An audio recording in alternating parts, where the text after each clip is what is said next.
Good news, everybody. Today I will be sharing with you all of the breaking news in Congress about the fourth stimulus payments. Now, the United States has spent most of its crisis relief funding, but there are still billions of dollars left to be sent out to many Americans. And the new $600 stimulus check is coming very soon for many of you guys. So be sure to stay until the end of the video to find out how to receive that stimulus payment. Now, nearly 2 years and 6 relief bills into the crisis, the US has spent the majority of its available funding, but still has billions of dollars across a handful of categories. Now, beginning under the former president and continuing through Biden's administration, Congress has approved some $4.5 trillion in total aid spending. Yes, I do. I spoke with, I started off this morning with the governor of Kentucky and I said I'll be happy to come, but I don't want to be in the way. When a president shows up, he shows up with an awful lot of personnel, an awful lot of vehicles, an awful lot of, we can get in the way unintentionally.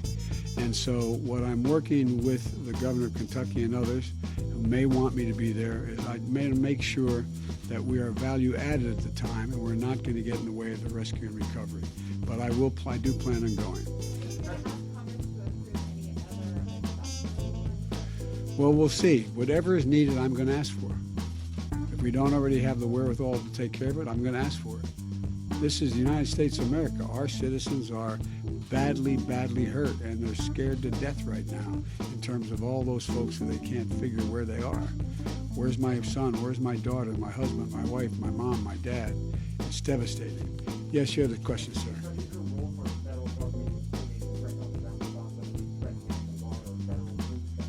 The answer is yes, if in fact the states conclude they need it.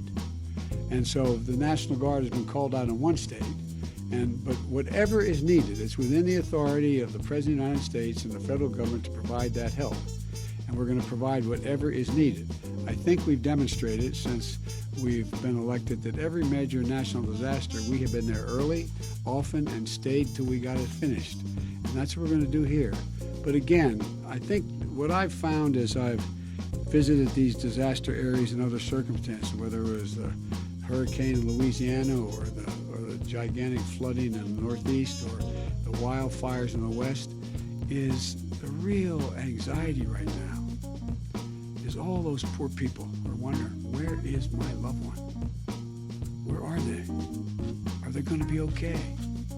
And I don't think it's possible to exaggerate the extent of the fear and the concern.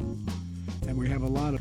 According to the Treasury Department data, federal agencies have formally committed to using about $4 trillion of that, and have made $3.5 trillion in actual payments to date. Budget experts say that it can often take time for the total pot of funds to make its way to the American people.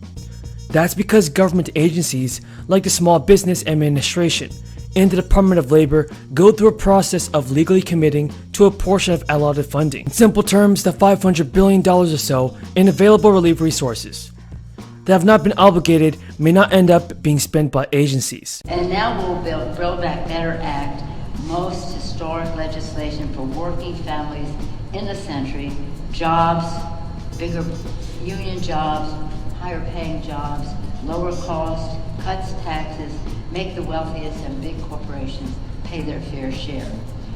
Build Back Better accelerates investments in infrastructure again, $10 billion for new transit initiatives to support access to affordable housing.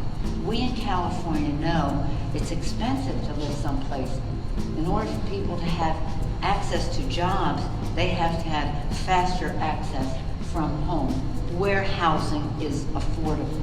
So the connection between transit and housing, very seriously recognized. Maxine Waters and Peter DeFazio work together to make that happen. And $10 billion specifically dedicated to high-speed rail, which I did mention. And will not repeat the planning mistakes of the past, because this will be about the future. Over decades ago, this, as was mentioned, was a rundown terminal that was no longer worthy of the innovative transit city that San Francisco is.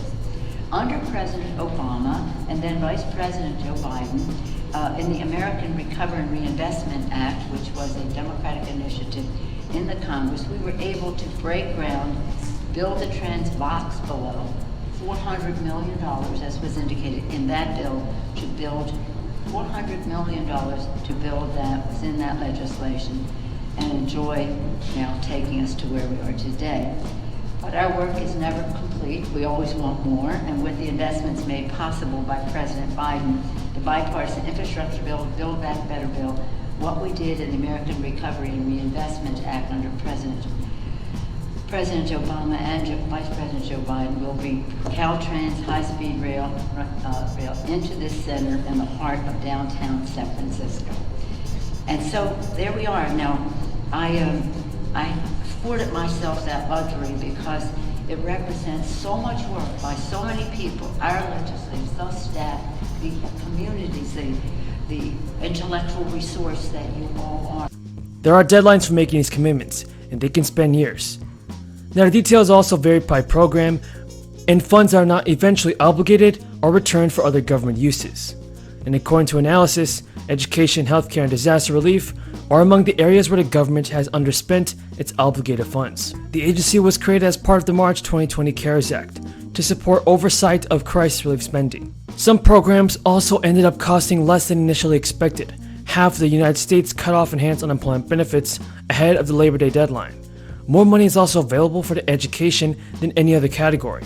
And agencies obligated some $263 billion for elementary, secondary, and vocational education. And nearly $60 billion has been spent to date. Now, the more than $200 billion in total education funding remains on the table, in part because schools have until 2025 to spend it.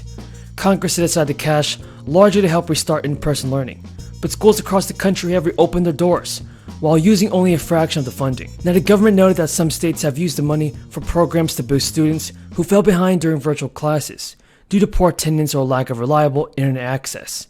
That's among many other factors. Now, the bulk of the allowed spending comes from the CARES Act and American Rescue Plan bills. Bills passed in March of 2020 and 2021. Much of the money supported individuals and businesses, with more than $2 trillion coming in the form of stimulus checks, unemployment benefits, and PPP loans.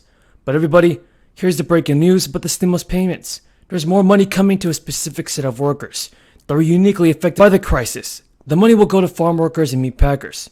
There's $700 million set aside for those workers, and some of the money, at least $20 million, will go to grocery store workers. The U.S. Agriculture Secretary announced the program and told reporters that we recognize that our farm workers, meatpacking workers, and grocery workers overcame challenges and took on some risk to ensure this group of people, everybody, will be receiving stimulus payments. And I think that's great news. What are your thoughts on this, everybody? Tell me in the comments below.